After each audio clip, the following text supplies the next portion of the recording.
Brothers and sisters, children of all ages, it's a delight to be with you all. We are rapidly approaching the end of the end. The beginning of the tribulation and the whisking away of God's precious saints into heaven. This is what we're looking forward to as we await the return of our Lord and Savior and wondering which will come first, the chicken or the egg, right?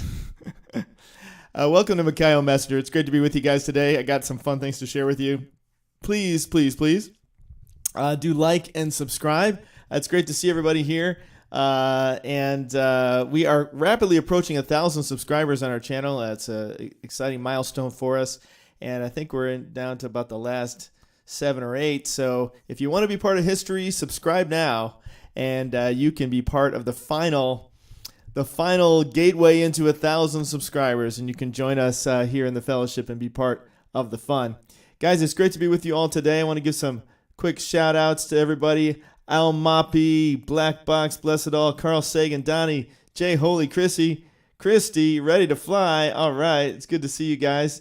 And, well, there's some exciting things happening in the world, as you know. In addition to the major coup that's going on in the United States right at the moment, some exciting biblical prophecy is happening. The United States probably isn't going to make it to the end times. It's looking more and more like Mystery Babylon as every day. So there's a good chance it will fulfill that prophecy, but will not be part of the final epic battle of Armageddon that we're looking forward to, according to what the Bible teaches us and what we can see happening in the world as we speak. But guys, man, they are moving in. Okay, there's a couple circles we see in the Bible as far as opposing Israel and coming in and bringing about the demise of Israel, and it's all coming into place. It's all coming into place as we speak, and I want to kind of go through it today with you, just kind of really quickly, and kind of give you an overview of what's happening in these different nations. As you can see from the picture that I have on the screen right now, there's sort of this outer circle that we know about from Ezekiel 38 and 39 that is opposing Israel. And Israel's kind of been protected by what's kind of you might call the inner circle of Israel, which is like Egypt, Jordan, Saudi Arabia. Even Syria hasn't been all that rough with Israel so far, Lebanon and so forth. And so there's kind of this protective layer that God has had there, but that's about to be removed. Psalm 83 talks about that inner layer actually turning on Israel as well. And we're going to take a look at that today as we go forward. So buckle your seatbelts and let's dive into that. I want to talk to you just briefly. We have a timeline that we're looking at right now on this channel, and it may be the return of our Lord and Savior Jesus Christ. Now, he does say he's coming back for us, and the Bible does point to him coming back before the tribulation. Now, I know a lot of people think, oh no, we got to go through the tribulation, but biblically speaking, it appears, after studying this for the last year or so, that is not the case, that we do not necessarily have to go through the tribulation. And you can kind of feel it in the air. Can't you feel it in the world? You feel like it's all about to burst, but there's something holding it back. And that's called the restrainer. That's in 2 Thessalonians chapter 2. There's a restrainer holding back. As God talks about in Revelation 7, they hold back the winds. They hold back the destruction until he gets his kids out. And that's evidenced in John 14, Isaiah 26, Revelation 6 and 7, as I noted, Matthew 24, just several places in the Bible. And we've talked about this for a long time now, and be sure to go check out our other videos on this. I myself was never much of I don't want to say believer in it, but I just never really spent much time thinking about it, to be honest. I was just always thinking more about seeking and saving the lost, just helping people to be saved. And I wasn't thinking so much about the end times, but it was something that was often brought up by my brother. My brother was really into it, and I always piqued my interest, when he would share about it, but I just didn't delve into it myself all that much until over the last year or so. And well, I guess it hasn't even been a year, honestly. It's been about 6 months to 8 months, maybe somewhere in there, that I really have focused on it. And it's been really amazing to see what God has revealed through his word, through astrological signs, which he gives us, as it says in Genesis, 4 signs. He gives us the stars in the heaven for signs, through the calendar and through Jewish tradition and feasts and festivals. And it's just been really amazing. So if you haven't checked out the other videos on our channel, be sure to do that. And I guarantee you will be rewarded because of all the great things God reveals in those videos. So be sure to check those out. But guys, this year there are 2 major blood moons happening on Passover, what we consider to be true Passover, on May 15th, 16th, and in November 7th, which looks lining up with true Yom Kippur. And right smack in the middle, you've got this super blood moon, or not super blood moon, but super moon, which is a sturgeon moon, which is also amazing. And it's the last super moon of the summer. Excuse me. And it just happens to line up right on Tu B'Av, which is arguably the biggest holiday in Israel. Some say it's bigger even than Yom Kippur, but it's somewhere in the top 3, you could argue. But Tu B'Av is coming up, and it just happens to be smack in the middle of those 2 blood moons. And by smack in the middle, I mean it's 88 days in and 88 days out. And it falls on the 11th of August, which August is the 8th month, and 8 times 11 is also 88. So it's very intriguing. What if anything does this mean? Well, there are some things biblically that we're looking for. One of them is this great earthquake, which we thought might coincide with Tisha B'Av. Now, we certainly have seen that Tisha B'Av is being fulfilled in Israel. There's no question about that. The 9th of Av, the famous day when the temple was destroyed both times, and World War I started, and World War II, the final solution began against the Jews, and they were expelled from many nations on that date. So it's been kind of a cursed date for the Jews for many generations now, ever since the spies came back from the Promised Land with a bad report, and God did not bless them to go in and take the Promised Land when they were supposed to, because they were faithless about it. And so in the same way, God is looking to take us to the Promised Land, and we have to have faith in him that he is going to take us away. And we have to turn to him. We have to turn away from our worldly desires and turn to a life of godliness, as God calls us to do. So we're looking at possibly that this may happen here in the next couple days, on the 11th and or 12th. Now, we do know that from the moon sighting, and Israel starts their calendar based on when they see the moon. And so based on that, we've been pushed back a day. So our 11th is really, the Tu B'Av really starts more on the 12th now, according to that. 12th and 13th, you could argue. But again, it's all how you kind of want to look at it. Again, the Jews are looking at their calendar, and so God may do things specifically on their calendar so that they get the message, right? And so that's what's interesting to consider. Even though he has done this blood moon, what seems to be more on a watcher's calendar for those who are actually watching, not necessarily for the Jews, but more for us who are paying attention to these things. So very intriguing indeed. So some things to consider there with the timeline. Now let's get back to the focus of this video is looking at these enemies that are moving in on Israel. So I want to talk to you a little bit about that. Let me get over here where I can share a little bit about that with you. All right, let me take this off. I think I may have forgotten to hold on one second. Make sure I got this. I take this guy off. Carry the one. Okay, hold on a second. Did I show you this one yet? Okay, hold on. I'll get to that in a second. I dove into starting this, and I don't know if let's see if I got this one. Hold on one sec. I got a lot of things I want to share with you, so it's all good stuff. Okay, so this is one of the pictures I want to share with you, but I'm sure about that in just a sec. Let me just make sure I got this open for you. Hold on one second. Talk amongst yourselves. Here we go. Okay, there we go. All right, so in any case, we're looking at the calendar here.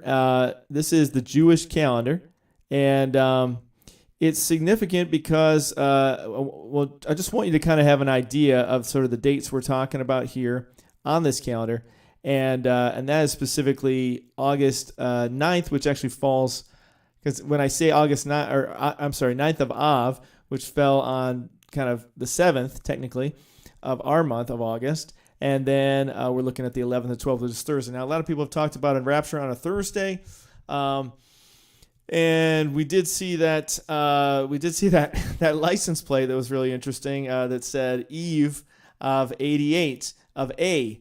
And A could mean August, could mean Av, could mean we ascend. There's a lot of thoughts there on what that could mean. But it could be that it's Thursday evening, because if this pushes things back, I don't know. There's a lot of interesting thoughts there. But the 14th, that currently lines up with the 14th on 11. Again, if we're going by their calendar so that they understand it, it could line up with those dates, the 14th and the 15th. And we know how important the 14th is to the Lord, because that is when he was crucified on the cross. So let's keep going here. So that's basically the calendar. Okay, diving in. So in Luke 21, Jesus says, "When you see Jerusalem surrounded by armies, then know that its desolation is near." Okay. So this is one of the markers we are supposed to be looking for. Okay. Jesus told us to look for it. He told us to watch and to pray. So if you're just going about your business and saying, oh yeah, whatever, Jesus return, rapture, and so forth, you're not really doing what Jesus told us to do. Jesus told us to watch, and he told us to pray, and he told us to look for these things. Now, he could have just told the disciples when they asked, hey, what will be the signs? He's like, don't worry about it. It'll happen when it happens. He could have just said that, right? But he didn't. He said, when you see Jerusalem surrounded by armies, then know that its desolation is near. We were recently talking about Mr. O as a potential candidate for Antichrist, and when they call it the Obama Nation of Desolation, I thought that was kind of an interesting tie-in there, the abomination of desolation. So, in any case, it does appear that Jerusalem may be desolated here. Now, not necessarily decimated, but that it's going to be made desolate. Now, there's lots of arguments as to the abomination of desolation. There's been several versions of that. The Dome of the Rock, for example, is one. So you could argue that in a lot of different ways. And you could even argue, well, this has already been fulfilled. Jerusalem's been surrounded by armies many times. Well, that you could argue that as well. However, Jesus specifically ties this into his return. And that's why it's significant. So he says, when you see Jerusalem surrounded by armies, then know its desolation is near. Then let those who are in Judea flee to the mountains. Let those who are in the midst of her depart, and let not those who are in the country enter her. And we did a study about this, in the midst and departing, that it talks about flying away, that this may actually be talking about arpazo as well. For these are the days of vengeance, for all these things which are written may be fulfilled. But woe to those who are pregnant. There's those pregnant birth pains again. They always show up when we're talking about end times. But woe to those who are pregnant, and those who are, who are nursing babies in those days, for there will be great distress in the land and wrath upon this people. And they will fall by the edge. Well, and woe to because also Israel is one of the greatest places who have taken the poison, and we know that there's so many miscarriages associated with the poison and all the side effects happening there. So really sad to hear about that. And they will fall by the edge of the sword and be led away captive into all nations, and Jerusalem will be trampled by Gentiles until the times of the Gentiles are fulfilled. Okay, so it does sound like, and this kind of goes along with Revelation 11, where the outer court is trampled by the Gentiles, while the temple area is sort of protected, and the two witnesses appear to reside there as they do the Lord's will. So it's very interesting, though, that this is one of the things we're looking for, and it ties into the coming of the Son of Man. It says there will be signs in the sun and the moon and the stars, and earth in distress of nations. Well, we certainly have had that. We've had signs in the sun, the moon, the stars. That's what we were just talking about.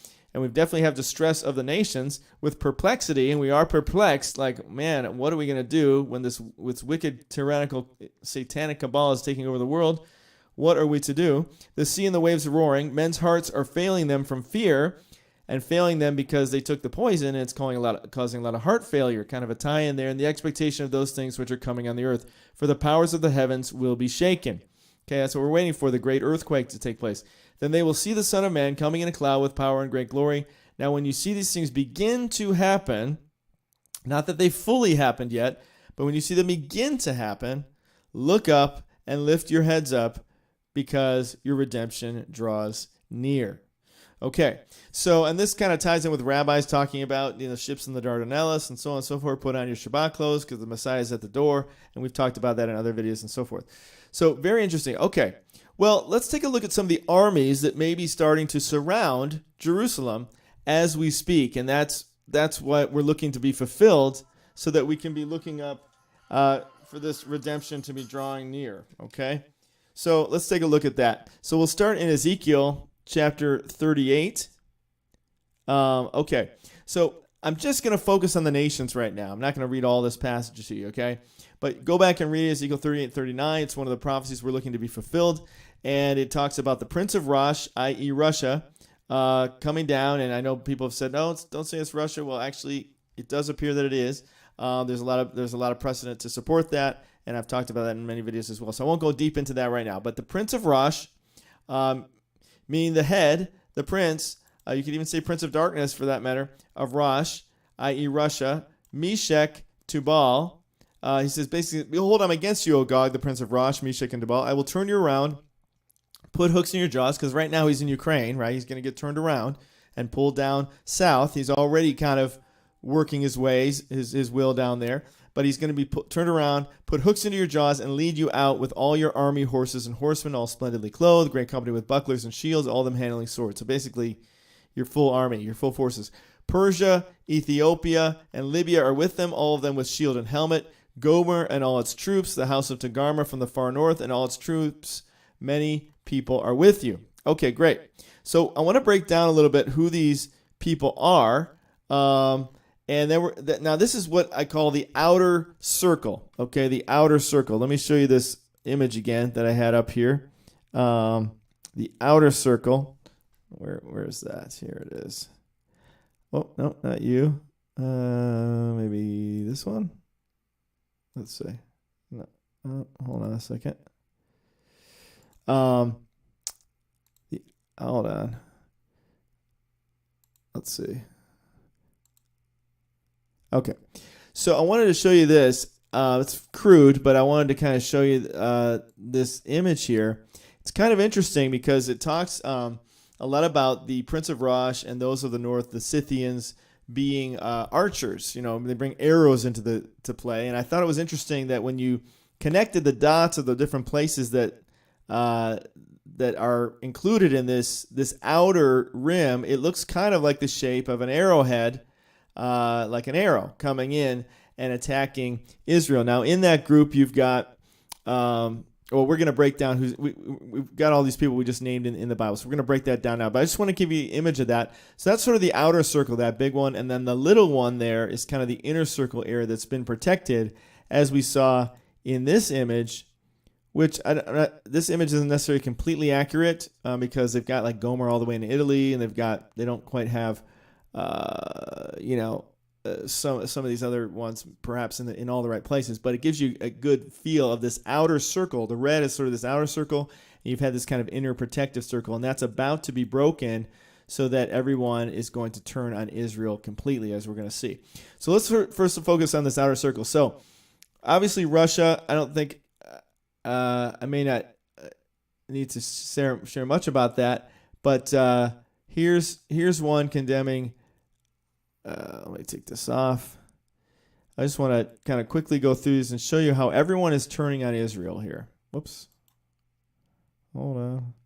Take you off and you off. Okay. So Russia released a statement condemning Israel airstrikes in Gaza. Now, Russia's been attacking Israel verbally for a while now, condemning them in various ways. So this is nothing new, but this was just recently. This was on August 6th. So just 3 days ago, they condemned them. Russia, who've been engaged in what they have dubbed a special military operation in Ukraine. Yeah, special because we're stealing your land. Called for both sides to show maximum restraint. Right. But specifically condemns Israel. See that? They're not condemning the Palestinians for launching 400 missiles on Israel. There's nothing there. They're condemning Israel. And just for the record, the media is also against Israel, so they're always going to spin it against Israel with the majority of the reporters that they do. Okay, so we know Prince of Rosh. We got him covered, right? So the next one on the list there is Meshech. Okay, Meshech. Now, it's not Shadrach, Meshach, and Abednego. That's a different thing. So Meshach, if you look at this map, now this is from 1845, and let's see if I can zoom in this at all. I don't know if it's going to let me, because it's kind of open in a strange program. Whoa, it's actually getting worse. Okay, so Meshach, if you can see it, is, let's see, where are you, Meshach? Meshach is kind of up here, right in between the Black Sea and the Caspian Sea. There's kind of this curve of Meshach, Gog, and Magog, it says there. It has like a red marker under it. So if you see that, that's kind of where they're putting Meshach in this map of that time period. Now, there's some debate on exactly where these lands fall, but more or less, we're looking in this area. Okay, so Meshach, according to this, let's see. Okay, that's Meshach. Hold on, I got to go back to Meshach here. Let me close this one. So Meshach is roughly in that area, but basically the Armenians. Okay, so I'm trying to get it into modern terms. Okay, so that's what they were called back then, but includes like the Armenians, the Georgians, like that area in the middle there, in that middle area there of that map. And I probably should open up another map here. Let me see if I have this open over here. Just so I can kind of go back and forth there with you with sort of a modern map. I guess I can just do it on this one. Let's see this one. You can't really see it on that one. Let me see about this one. So I don't know if you can see it on that map too well, but where that line, the red line kind of goes down the middle, you see like Georgia and you see Azerbaijan there. That's kind of the area that Meshach is in. Okay, so just to give you that flavor. Okay, let me keep going here. Let's see what this is. Okay, so Armenia. Okay, so kind of in the Armenia area. Okay, and so what I'm doing is I'm finding different articles, and all I did was put in like Armenia and Israel, and I put Russia, Israel, and I put it in news, and all these different articles pop up, and in almost every case, it was all like something negative that this country was saying about Israel. So in this case, it's Armenia in a bind as Ukraine war resets global order. Okay, so basically saying the global order is changing, right? The Middle East is changing. Russia basically wants to own the Middle East. You know, they're going to be the prince of Rosh, who oversees all these nations in the Middle East, and everyone there is going to have to bow down to Russia and whatever Russia wants. And Armenia is kind of realizing that, so they're kind of playing their cards and trying to figure out who they're going to side with. But basically, it comes down to Russia sort of taking over the Middle East, along with, and then Iran, of course, is also fighting for power, but they're ultimately going to be subservient to Russia because Russia is a stronger power there. So, okay. So that's kind of Armenia. Armenia is kind of, and I think does it say something about Israel here? Let's see. Okay, yeah, here it is. So it says, another need to watch is Israel, which has been closely aligned with Azerbaijan. Okay, with its ties to Azerbaijan, Israel has a good perch from which to watch Iran. So, all these countries are kind of getting pushed right now. There's a second war between Armenia and Azerbaijan. So basically, the enemy of my enemy is my friend, or, the friend of my enemy is my enemy, depending on how you want to look at it. So basically, Armenia is being pushed, this Meshach is being pushed into this position to become an enemy of Israel. Okay, let's keep going. What's the next country here? Tubal. Okay, Tubal. Tubal or not Tubal? That is the question. Okay, let's see. Oh, here's another one.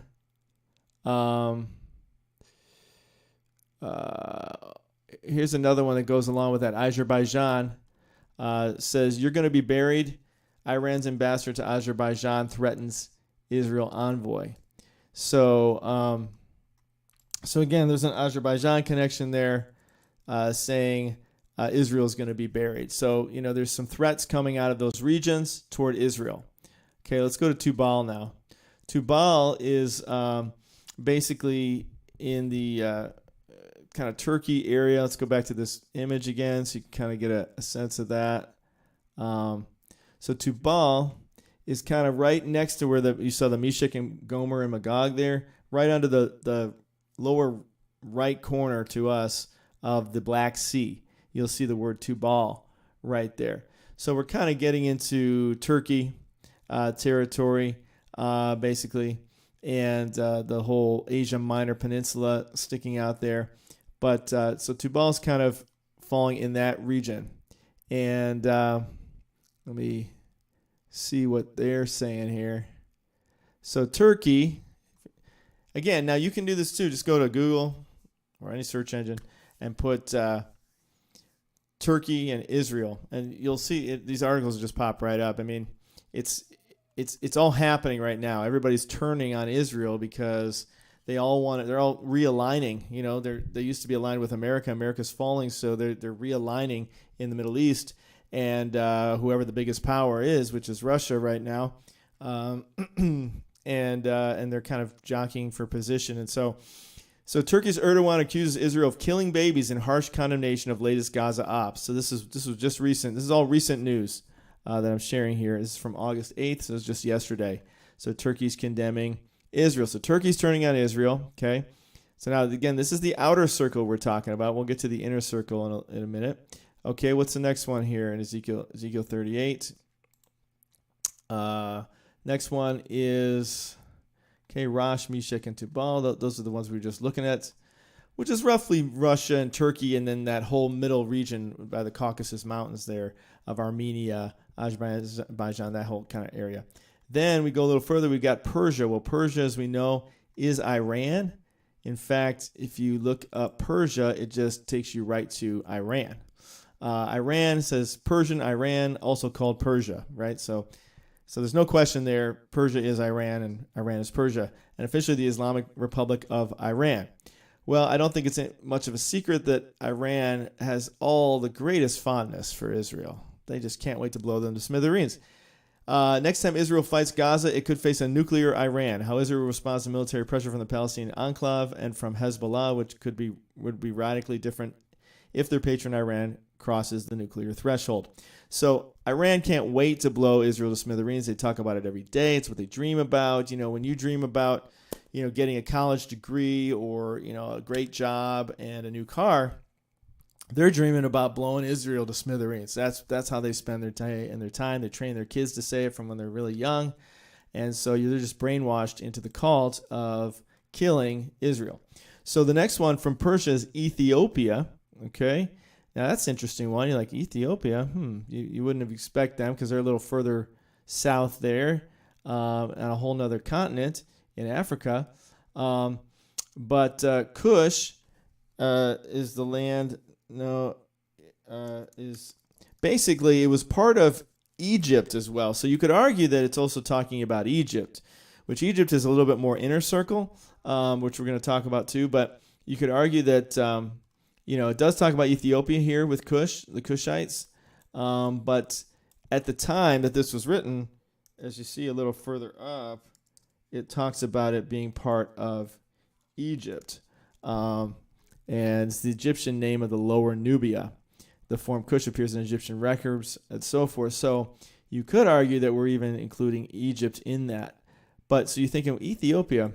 Well, this is just in May, Ethiopian Jews not Jewish enough. So there's issues of discrimination with Ethiopia that the Ethiopian Jews are speaking out about. My blood is not good enough for army service, but not good enough, or it's good enough for army service, but not good enough after. My brother is a Golani, and so was I, but I can't get a job. I face racism when I want to move into an apartment. So theirs could come from a more racially motivated side. Also, Russia has been helping them in their own civil war, so they may be a favor to Russia to help out in fighting in this way. And then the next one on the list is Libya, or Put, is the next one there. And now, again, this is all modern news. This is all like today's news, right? So they're all kind of turning on Israel here. So here's Put. And Put is basically Libya, is what we're looking at here. Let's see. Libya.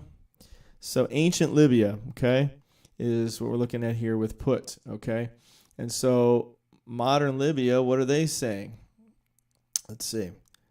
Iran and Saudi. Okay, so here again, it's this kind of a thing, I think, like similar to Armenia and Azerbaijan, where they're kind of like, where's my place going to be in this new world order that's being established here in the Middle East? And I may have to align myself with those who are against Israel. So I may find myself in a war that I don't necessarily want to be in, but in order to keep my own place, we have to fight alongside them. So Iran and Saudi Arabia are battling for supremacy in the Middle East. And it says here, Libya has seen a respite in its civil war since the ceasefire was implemented in October 2020, a transitional government named, but its political transition to elections has now hit an impasse. Above all, the absence of fighting these countries by no means guarantees the establishment of lasting peace. Meanwhile, the most recent round of fighting between Israel and Hamas in May served as a reminder that the conflict between Israel and Palestine cannot simply be wished away by regional powers, etc. So it just sounds like Libya is going to find itself pulled into this whole conflict here in the Middle East. That's, as Iran and Saudi Arabia are kind of battling out to see who's going to be the king of the area. Let's see, what's the next one here on the list? Gomer is another one who gets pulled in with their troops. So let's take a look at Gomer here. And I just basically went through today, and I just kind of looked at all these countries. I just want to kind of get a grasp of who are these people and what's their motivation. Why are they going to be brought into these wars? So now we got Gomer. So if we look back at this map again, you'll see Gomer is kind of up along the top of the Black Sea there. You'll see the name Gomer, and you actually see it underneath as well. So you could argue that's part of Russia. You could even say that might be part of Ukraine. And I was kind of intrigued by that. Like, maybe there's a Ukrainian connection here as well. You think Ukraine's against Russia. It's like, yeah, but not the eastern part of Ukraine. The eastern part of Ukraine is part of Russia. So that may be the Gomer that's getting pulled into this war. And interestingly, I looked up Ukraine. It says Ukraine tears down Israel's Iron Dome system. It says they're incapable against Russian missiles. So there may be a little bit of payback there, feeling like they got betrayed with the Iron Domes. Didn't help them with the missiles. And so there might be some sour feelings towards Israel from Ukraine, whether main Ukraine or whether it's the defectors, so to speak, on the east side of Ukraine who join in with Russia and may help to take out Israel ultimately here. The next one on the list is Togarmah. The house of Togarmah from the far north and all its troops, many people are with you. Togarmah or Beth Togarmah. And Togarmah is, actually, if we go back over here to this picture again, here they have Togarmah placed kind of in the same area again. They have it sort of what could be Syria. They have it kind of on the southern side, like underneath. It's in that reddish area right above the green. You see Togarmah there. So we could be looking at kind of dipping down into Syria there, which we know that Syria is kind of inner circle. They haven't been personally so aggressive, but they've been allowing Hezbollah to come in to attack from their land. So it's kind of like passive aggressive, I guess. So that's Togarmah. Togarmah, if you look at this map here, this is also an interesting map. Open this one. Togarmah, there you can read it a little bit easier actually for all of these. But you can see it's kind of in the same. It's kind of the same map, I think, just done in a different, easier to read way. But you got Togarmah, Meshech, Gog, so far that kind of that whole region. But this may include Syria at this point as well. So something to consider there. But I think we're going to look at them in the next section. Okay, so that's the nations from Ezekiel 38 that we're looking to kind of move in on Israel. And they are all sort of voicing negativity towards Israel right now. And so it's kind of a time that they may find a coalition forming of these outer nations. Now we look at the inner nations, the inner regions of the ones closest to Israel. Now going back to that image again, if you look at this image, we've got, we kind of looked at the Togarmah. Now they put Togarmah all the way to Turkmenistan, Uzbekistan, Gog, which maybe it will include those as well. And then, Gog and Magog is basically the Russia area. The Prince of Rosh. Again, Gog and Magog used to be one united USSR. They used to be, there was another map I had open here that was kind of cool that had the Russian kingdom or something up there. But basically it was, this whole sprawling area, and then Russia is sort of a part of that whole area. So you've got the Prince of Rosh who's coming out of this whole Gog and Magog area. So we're moving into this inner circle now. You see the inner circle is not really aggressive toward Israel, right? If you look at the bottom there, it says in red in the key, on the bottom lower right, it says against Israel is the red, and then Israel's in the yellow, and then the ones underneath that in the kind of tan beige, they're not really necessarily against them. Well, that may be changing as well. So as we look at Psalm 83, we take a look at these more inner circle nations, okay? So it talks about the tents of Edom and the Ishmaelites, of Moab and the Hagrites. It says, with one mind they plot together, they form an alliance against you. The tents of Edom and the Ishmaelites, of Moab and the Hagrites, Byblos, Ammon, and Amalek, Philistia, and with the people of Tyre, even Assyria has joined them to reinforce Lot's descendants.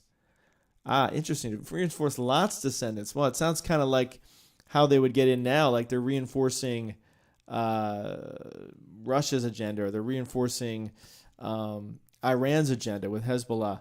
So it's interesting that they say they're to reinforce another group, because that's kind of how probably they're going to get pulled in. So the tents of Edom. Okay, well, this is interesting. Let's take a look at this. So Edom, as we've looked at this before, Edom is this area that's kind of southern to Israel, and again, all these kingdoms are kind of in this kingdom of Ammon, kingdom of Moab, Aram. I don't know if it mentions Aram in this passage, but and then Syria is up there at the top. Damascus. So that would be the Syrians there. So it's basically this whole section. So we know Jordan now is on this side of Israel, and then you've got Syria at the top there. So basically it's saying all these kingdoms are going to turn against them. But also you've got the ones on this east coast, on the west coast as well, on the West Bank. You're going to have these kingdoms. So they're really going to be surrounded there in Jerusalem, because you've got Tyre up there toward the upper left, and you've got the Philistia is in there. The Philistines are the Palestinians, which is interesting. Isn't it interesting? It kind of falls right where the Gaza Strip is today, that red patch there. So very interesting that everything is kind of just as it was before. And potentially you could even include perhaps Egypt in there in the mix as well, depending on how far south you want to go with that kingdom of Edom. So going back here, we've got, again, Edom and the Ishmaelites. Now the Ishmaelites are the Arabs, are the Muslims primarily, those of Ishmael, who were the sons of, Ishmael was, Isaac and Ishmael were the sons of Abraham.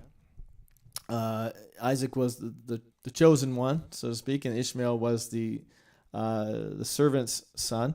And so they were destined to have a kingdom as well, but be kind of a wild bunch, as the Bible describes them, and we've certainly seen that wildness going on.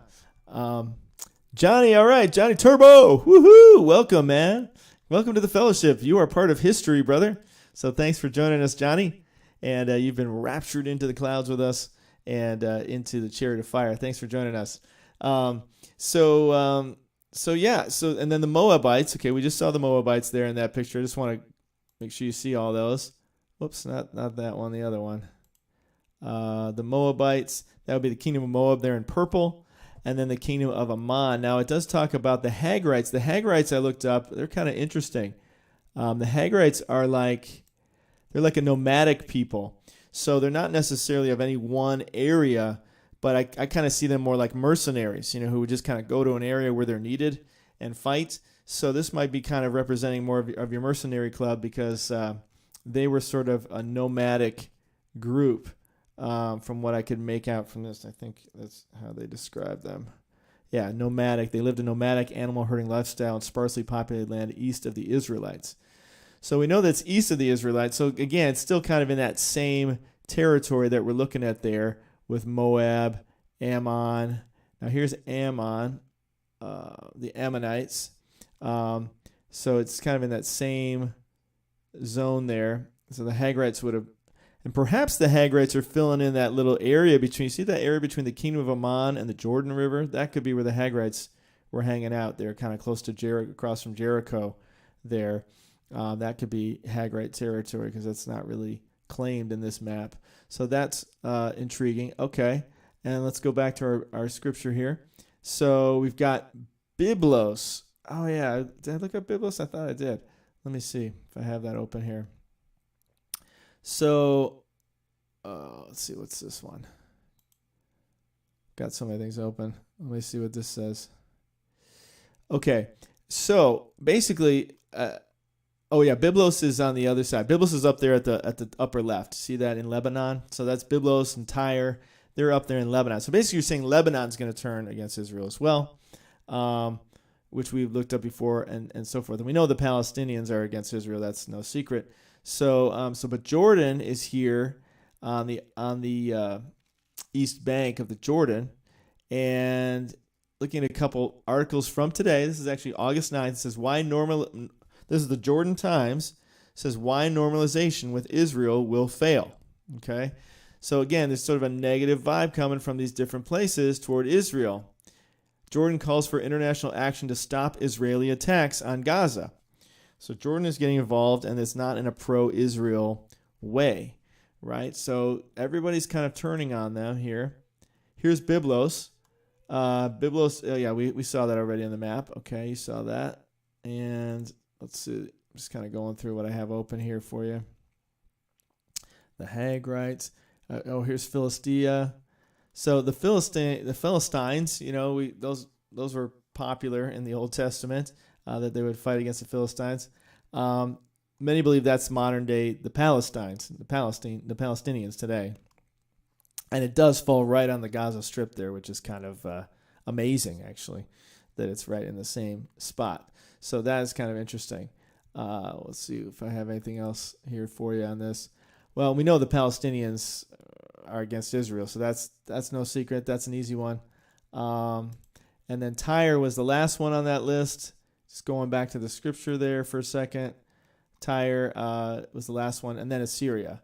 So Tyre is in Lebanon. It's a city in Lebanon there.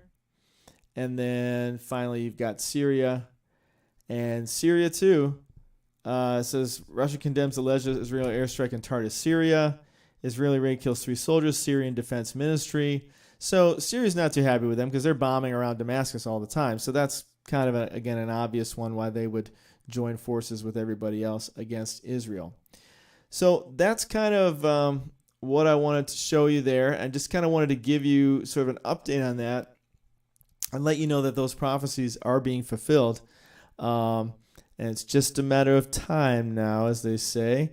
So we're kind of waiting to see how it's all going to go down here and what God is going to do. Is he going to get us out before that goes down? Now, I know a lot of people have talked about, they've talked about the connection, including myself, of Ezekiel 38 and 39 and the rapture and Revelation 6. Some are very firmly believe that is going to be the same time. There's a lot pointing to that. If you look at Ezekiel 38 and 39, they do talk about, they do talk about them seeing the presence of God and seeing God appear. And there's so much that ties in very similarly to Revelation 6, from the earthquake to the mountains trembling and crumbling. And then ultimately we have the plagues that follow thereafter. Is that going to be how it goes down? We shall see. They certainly are all lining up to be surrounding Israel right now. It's just a question of whether or not it's going to coincide with it or not. I mean, the way things are, could you argue that the armies are currently surrounding Jerusalem? That's the question. When you've got everybody turning on Israel and everybody's saying Israel is the bad guy and Israel needs to repent and it's Israel's fault and so forth, you got to kind of wonder, does that count? Does that count as quote unquote the armies surrounding? He says, when you see the army surrounding, are we talking about tanks literally outside the gates of Israel? That's the question, because really armies are surrounding. They're uniting, and they're all talking negative about Israel, and Israel's kind of the thorn in the side now in the Middle East as they unite together to try to get this one Arab Middle East that they've always dreamed of. They want to kick Israel out, and Russia's ambivalent to that, and they're aligned with Syria and aligned with Iran, much tighter than they are with Israel, if you can even say they're aligned with Israel anymore, because Israel's been aligned with the U.S., and the U.S. is an enemy of Russia. So as things are going, it does seem that more and more it's pointing to the armies all uniting to take Israel out. It's certainly what some of them have dreamed of. It's definitely what places like, let me open this one again. Places like Iran has definitely dreamed of that, and Egypt and Libya, they're probably just going to kind of get pulled in, and Kush or the Ethiopians. And then you've got that inner circle that's kind of been somewhat protective to Israel, but they too are turning on Israel this time. So it remains to be seen how this is going to go down, but we are definitely looking to see those armies surrounding Jerusalem as Jesus describes, and how will it be? How will they surround Jerusalem? Is it going to be physical? Are they going to fly in? It does talk about in Ezekiel that there's going to be a cloud of them over Israel. So it could be coming in with the Air Force coming in overhead.